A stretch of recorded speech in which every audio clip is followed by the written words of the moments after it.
நல்லா தண்ணி போட்டு தொடினா கீரில் எதுனா விழ போகுது. தண்ணி போட்டு துடைக்கிறோமா? ஒரு 160 ரூபா கொடுங்க சார், போட்டு வந்துடுறேன். நான் இந்த தண்ணியை போட்டு துடைக்க சொல்ல, சாதா தண்ணியை போட்டு தொடிப்பா. சாரி சார், நான் போட்டு துடைக்கிறேன் சார்.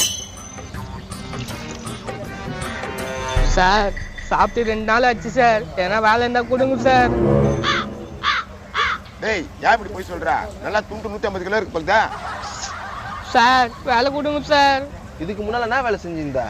சார் உடம்பு பார்த்தா தெரியல, நல்லா துண்டு வீட்டுல உட்காந்து இருக்க முடியும் சார். இது எங்க வேலை செய்ய போதா? நீ கம்னு இருப்பா. சொல்லியா என்ன வேலை செஞ்சிருந்தா?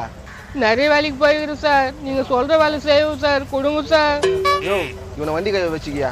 சார் வண்டி கை வச்சுக்கிறேன் சார். இவன் வந்துட்டான்னு சொல்லிட்டு என் சம்பளத்தில் பாதி ஆகிட்டு போறீங்க சார். அதெல்லாம் பண்ண மாட்டேயா, வேலையை செய்யுங்க, அதோ வரேன். தம்பி வேலைக்கு வந்து சேர்ந்துக்கிறேன், போய் உள்ளெல்லாம் தோடி, நான் வெளியே தோடிக்கிறேன். இவனை உள்ள தோடிக்க வச்சுட்டு வெளியே தோடிக்க